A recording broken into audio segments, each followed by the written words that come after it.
Welcome to music stories. இந்த video என்ன பார்க்க போறோம்னா ஸ்குவிட் கேம் சீசன் 1 ரிவ்யூ தான் பார்க்க போறோம். ஸ்குவிட் கேம் சீசன் 2 இப்போ 26ஆம் தேதி வருது.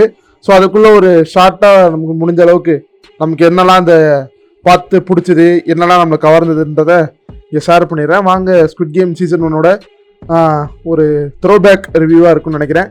உள்ளே போகலாம் வாங்க. ஸ்குவிட் கேம் எபிசோட் 1 எனக்கு என்னெல்லாம் பிடிச்சதுன்னா, அந்த இவர் உங்கள் வீட்டை யாரும் மதிக்க மாட்டார் ஹீரோ ஷான் ஜி ஹூம் இருக்கார்ல, அவர் பார்த்தீங்கன்னா பொறுப்பு இல்லாமல் இருப்பார். லைக் குதிரை ரேஸ் போகிறது, தண்ணி அடிக்கிறது, வேலைக்கு போகாமல் இருக்கிறது மாதிரி இருப்பார். அவர் அவங்க அம்மாவோட காசுல தான் ஏடிஎம்ல போயிட்டு பணம் வித்ட்ரா பண்ணிட்டு செலவு பண்ணி அவர் பொண்ணு கூட பார்த்துக்காம பொறுப்பு இல்லாமல் இருப்பார். அவங்க பார்த்தீங்கன்னா டைவர்ஸ் பண்ணிட்டு இன்னொரு ஆளை கல்யாணம் பண்ணிட்டு போயிடுவாங்க ஒய்ஃப் ஸோ ஒரு பொறுப்பு இல்லாமல் இருக்காருன்னு சொல்லிட்டு. ஆனால் இது நிறைய விஷயம் ஃபோர்ஸ் ஆர்டர் பண்ணியிருப்பாங்க.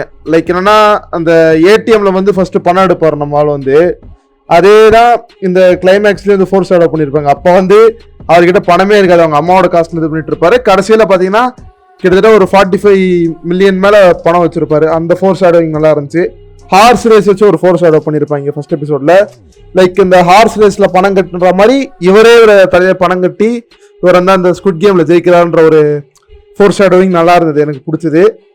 அப்புறம் இந்த இது இருக்கும் பாருங்க, இது விளையாட வரல, அந்த கார்டு கேம் ஜெயிச்சான்னு எனக்கு 100 மில்லியன் பணம் தரணும், எல்லாம் அற வாங்கணும்னு சொல்லிட்டு அடி வாங்குவது தெரியுமா. அதுவும் பார்த்தீங்கன்னா கிளைமேக்ஸில் ஃபோர்ஸ் ஆர்டர் பண்ணியிருப்பாங்க. லைக் ஒரே விஷயம் தான் திருப்பி திருப்பி காட்டுறாங்க, ஆனால் போர் அடிக்கல.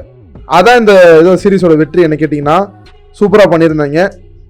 அப்புறம் அந்த ஸ்குவிட் கேம் விசிட்டிங் கார்டு பார்த்தீங்கன்னா நிறைய இடத்துல ஃபோர்ஸ் ஆர்டர் பண்ணியிருப்பாங்க. இதை வச்சும் உங்களுக்கு ஒரு கதையில் மூவ் பண்ணுறதுக்கு ஒரு பார்ட்டாக இருந்திருக்கும். ஸோ அதுவும் நல்லாயிருக்கும். அந்த விசிட்டிங் கார்டில் வச்சு ஃபஸ்ட்டு உள்ளே போவார், அந்த ரெட் லைட் க்ரீன் லைட்குள்ளே போவார் தெரியுமா. போகும்போது ஃபஸ்ட்டு அவருக்கு ஒன்றும் புரியாது, போக இந்த கேம் அண்டர்ஸ்டாண்ட் பண்ணிப்பார். அதுவும் ஒரு நல்ல டீட்டெயிலிங். அப்புறம் அந்த ரெட் லைட் க்ரீன் லைட் இருக்கும்ல, இப்போ இவங்க அவசரம் கொடுக்க முன்னாடி போவாங்க. போகும்போது அந்த பொம்மை அந்த பாட்டு பாடிட்டே எல்லாத்தையும் கொலை பண்ண தெரியுமா. அப்படியே அந்த பிளட்டு தெரிக்கும் பாருங்க, அந்த சீன்லாம் சூப்பராக R-rated கண்டென்ட்டை சூப்பராக காமிச்சிருப்பாங்க. எல்லாம் என்ன ஒரு குழந்தைக்காக தான் போவார். ஏன்னா அந்த குழந்தைய இவர் வளர்ப்புல இருந்தால் நல்லா இருக்குன்ற மாதிரி தான் அவர் பார்க்குறாரு தவிர அவங்க வீட்டில் இருக்கவங்க சரியாக பார்த்துக்க மாட்டாங்கன்ற ஒரு நம்பிக்கையாக தான் இந்த கேமுக்குள்ளேயே ஒரு என்ட்ராக இருப்பார். அது ஃபர்ஸ்ட் எபிசோட்லேயே நல்லா டீட்டெயிலாக காமிச்சிருப்பாங்க.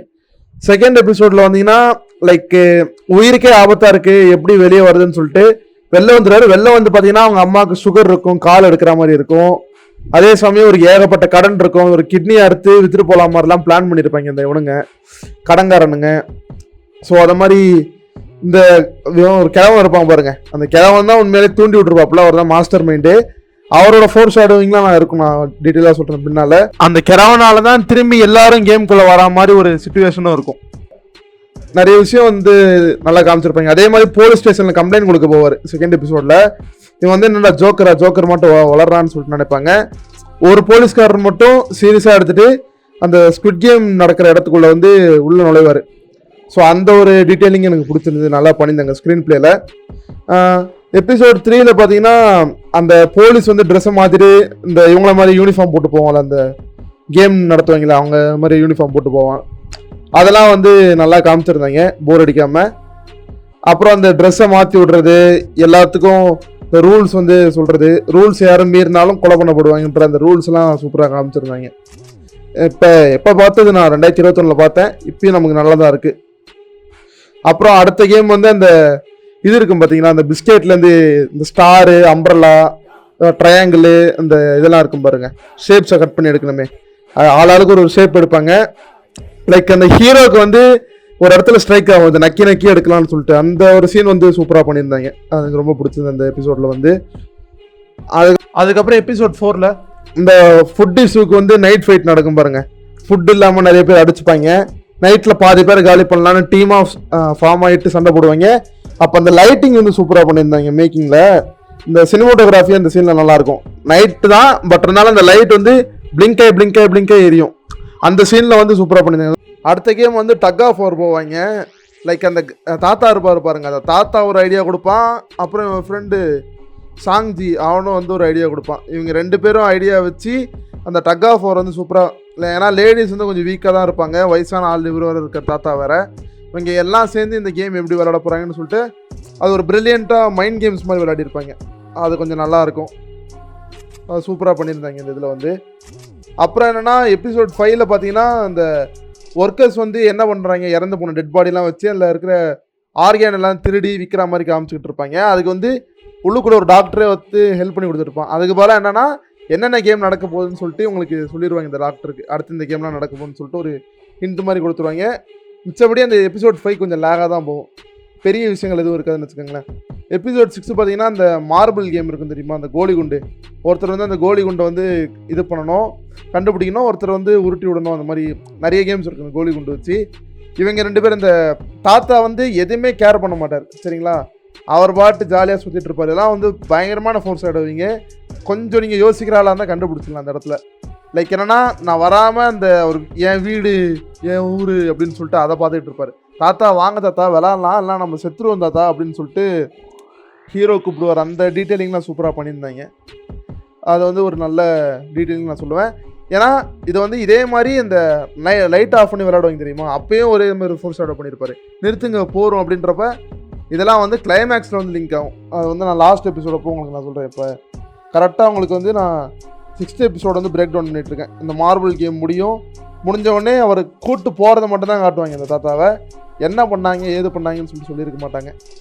ஸோ அது ஒரு நல்ல ஒர்க்குன்னு நான் சொல்லுவேன். அதுக்கப்புறம் தான் உங்களுக்கு அந்த இது தெரியுமே, கிளாஸ் மேலே நடந்து போவாங்க, கால் வச்சா உடஞ்சி கீழே விழுந்து செத்துருவாங்க தெரியுமா, அந்த கேமும் இன்ட்ரெஸ்டிங்காக இருக்கும். அதில் ஒருத்தர் மட்டும் இந்த டெம்பர் கிளாஸுக்கும் ஒரிஜினல் கிளாஸுக்கும் கண்டுபிடிப்பார். இந்த இடத்துல நம்ம ஜெயிச்சா போகிறோன்னு சொல்லிட்டு அவன் ஃப்ரெண்டு சாங்கு வந்து இதுவாக மாறிடுவான். நம்ம வந்து ஜெயிச்சா போகிறோன்னு சொல்லிட்டு தள்ளி விட்டுட்டு ரொம்ப ஈகோயிஸ்டிக்காலாகிட்டு பணத்து மேலே வெறி பிடிச்சி தள்ளி விட்டு போயிடுவான். இது பண்ணது தப்புன்னு சொல்லிட்டு உங்கள் ஃப்ரெண்ட்ஸ்குள்ளேயே ஆர்குமெண்ட் வரும். அப்புறம் இந்த போலீஸ்காரன் வந்து இன்னொரு கெட்டப்போ மாற்றிட்டு போயிட்டு உள்ளுக்குள்ளே அந்த விஐபிஸ்லாம் வருவாங்க. அங்கே ஒரு 18+ சீன் வரும். அங்கே வந்து இவன் வந்து ட்ரான்ஸ்ஃபார்ம் ஆகிட்டு எஸ்கேப் ஆக பார்ப்பான். அதுவும் நல்லாயிருக்கும். அப்புறம் அந்த கிளாஸில் வந்து உடஞ்சி அந்த ஸ்லோமோ விஎஃப்எக்ஸ் ஒன்று நல்லாயிருக்கும். அப்படியே கிளாஸ்லாம் ஒவ்வொருத்தர் மூஞ்சிலையும் தெரிக்கிற மாதிரி அது சூப்பராக பண்ணியிருப்பாங்க. அந்த இடத்துல இன்ஜுரி ஆயிரும் இவளுக்கு, ஹீரோயினுக்கு வந்து அடுத்த எபிசோடில் இதனாலே ஒரு சாவர நிலைமைக்கு போயிடுவான். அது வந்து என் ஃபேமிலி நீ பார்த்துப்பியான்னு சொல்லிட்டு இவன் ஹீரோ கேட்பான். நான் பார்த்துப்பேன் ஒன்றும் பிரச்சனை இல்லைன்னு சொல்லிட்டு போது இவனே வந்து கொலை பண்ணிடுவான். அவன் ஃப்ரெண்டு சாங்கு இருக்கான்ல, அவனே வந்து கொலை பண்ணிடுவான். அதே மாதிரி போலீஸ்காரன் வந்து எல்லா இன்ஃபர்மேஷனும் கலெக்ட் பண்ணிட்டு டிபார்ட்மெண்ட்டுக்கு சொல்ல போகும்போது இவங்கிட்ட மாட்டிப்பான். பார்த்தா அந்த போலீஸ்காரனோட தம்பி தான் அந்த ஒரு ஒன் ஆஃப் த மெம்பராக இருப்பான். இந்த ஸ்குவிட் கேமுக்குள்ளே வந்து இந்த மேனேஜ்மெண்ட் பண்ணிகிட்டு இருப்பான். பார்த்தீங்கன்னா அவனே கொலை பண்ணிடுவாங்க, அண்ணன் கூட பார்க்காம கொலை பண்ணிடுவான். அதுவே ஒரு பெரிய ட்விஸ்ட்டாக வந்து ப்ளே பண்ணியிருப்பாங்க. லைக் நமக்கு இப்போ சிம்பிளாக தெரிஞ்சாலும் ஃபர்ஸ்ட் டைம் பார்க்கும்போது இதெல்லாம் வந்து நல்லா ஒர்க் ஆகிருக்கும். ஏன்னா இது ஃபர்ஸ்ட் டைமுக்காக வைக்கப்படுற எலிமெண்ட் தான். மல்டிபிள் டைம்ஸ் நம்ம வந்து இந்த கேம்ஸ் அந்த இதுக்காக தான் நம்ம பார்க்குறோம்.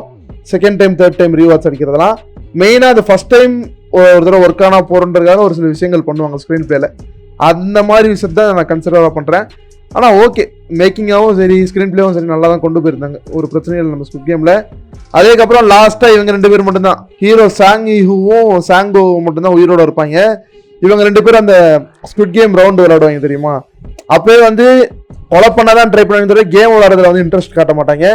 இவன் தான் சாங்கோ தான் கொல்லணும்னு பார்ப்பான். சாங்கிஹூ வந்து கொலை பண்ணக்கூடாது, 1000 இருந்தாலும் உயிர் எடுக்கிற இது நமக்கு இல்லைன்னு சொல்லும்போது பார்த்தீங்கன்னா இவன் கொலை பண்ணுற அளவுக்கு போயிடுவான். தப்புன்னு சொல்லிட்டு போகும்போது இவன் வந்து ரியலைஸ் பண்ணுவான், பணம் முக்கியம் இல்லை மனுஷங்க தான் முக்கியம்னு சொல்லிட்டு என் ஃபேமிலி நீ பார்த்துக்க, இதுக்கு மேலே நான் உயிரோடு வந்து ஒன்றும் பண்ண போகிறேன்னு சொல்லிட்டு சாங்கோ செத்துருவான். அவன் கண்ணு முன்னாடியே இந்த பொண்ணு ஒருத்தர் செத்துருப்பாள், அந்த நார்த் கொரியன் கேர்ளு, என் ஃப்ரெண்டு சாங்கோ செத்துருப்பான். நிறைய பேர் வந்து இறந்து இருப்பாங்க. அந்த தாத்தா இறந்தது எல்லாமே அவனை பெருசாக அஃபெக்ட் பண்ணியிருக்கும், பெரிய இம்பேக்ட் அவன் இதில் கிரியேட் பண்ணியிருக்கும் சாங்கிவுக்கு. அவன் அதுக்கப்புறம் வெளில வந்துட்டு பணம்லாம் கொடுத்துருவாங்க அவனுக்கு. எல்லாமே போட்டு செக் பண்ணி பார்க்கும்போது ஒரு 100 மில்லியன் கேஷ் எடுத்து போயிட்டு சாங்கோ அம்மா கிட்ட கொண்டு போய் நீட்டுவான். அவங்க வந்து வேணான்னு சொல்லிடுவாங்க, எனக்கு பணம்லாம் வேணாம்ப்பா அப்படின்னு சொல்லிடுவான். அதுக்கப்புறம் ஒரு இடத்துல வந்து தனியாக உட்காந்துருப்பான். அங்கே வந்து கார்டு திரும்பி ஒருத்தவங்க வந்து ஒரு பூ விற்கிற மாதிரி வந்து கொடுப்பாங்க. போய் பார்த்தா தான் இந்த கிழவன் தான் எல்லாத்துக்கும் மாஸ்டர் மைண்டு, இவன் தான் கேம் நடத்துறான்னு சொல்லிட்டு இருப்பான்.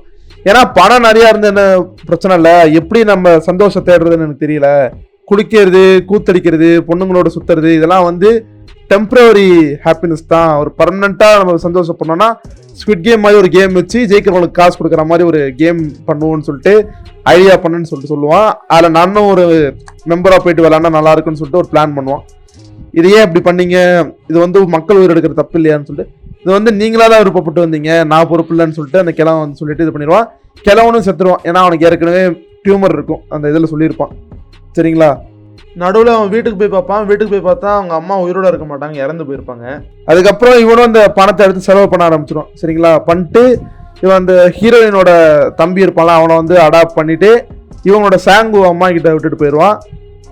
விட்டுட்டு போய் இவன் கலர்லாம் அடிச்சுட்டு திரும்பி அந்த கார்டு ஒருத்தங்கிட்ட வாங்கிட்டு இது பண்ணிட்டு இருப்பான். நான் சொன்னல ஃபோர்ஸ் அடாப்ட் பண்ணுவேன்னு சொல்லிட்டு கார்டு வாங்கி கால் பண்ணுவான். திரும்பி நான் கேமுக்குள்ளே வரேன், என்னை ஆட் பண்ணுங்க அப்படின்னு சொல்லிட்டு கேட்பான். உனக்கு தேவையில்லாத வேலை, அப்படியே போயிரு, ட்ரெயின் வருது அப்படின்னு சொல்லும்போது போக மாட்டேன் நான் வரேன் அப்படின்னு சொல்லிட்டு வருவான். ஒரு நல்ல எண்டிங்கோட முடிச்சிருப்பாங்க. அப்படியே சீசன் 2லையும் ட்ரைலரில் உங்களுக்கு நிறைய விஷயத்தில் காமிச்சிருப்பாங்க. நல்லா இருந்துங்க. ஸ்குவிட் கேம் ரீவாட்ச் பண்ணாலும் இவ்வளோ பாயிண்ட்ஸ் நான் உங்களுக்கு எடுத்து சொல்கிறேன்னா நல்லா இருக்குன்னு தானே அர்த்தம். நல்லா இல்லாமல் நம்ம இவ்வளோ நேரம் உட்காந்து பேச போகிறதில்ல. எனக்கு நல்லா இருந்துச்சு.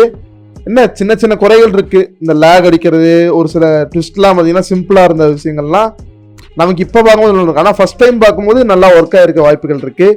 கொஞ்சம் லேக் கூட கம்மியாக இருந்திருக்கலாம். இப்போ செகண்ட் டைம் பார்க்கும்போது எனக்கே லேக் அடிக்கும் ஆப்வியஸ்லி. ஸோ என் மேலே தான் தப்பு, நான் படத்தை எடுத்தவங்க மேலே தப்பு சொல்ல மாட்டேன். என்ன இது நெட்ஃப்ளிக்ஸ் வந்து வாங்கி ரிலீஸ் பண்ணதுனால தான் இப்போ ஸ்குவிட் கேம் சீசன் 3யோட முடிக்கிறான். மணி ஹெஸ்ட் மாதிரி 5-6 சீசன் இழுக்கல, அது வரைக்கும் சந்தோஷம். ஸோ இப்போ ஸ்குவிட் கேம் ரீவாட்ச் அடிக்கிறதுனா அடிச்சிருங்க, இல்லை இந்த வீடியோ ஃபுல்லாக பார்க்குறனாலும் பார்த்துருங்க, ஒன்றும் பிரச்சனை இல்லை.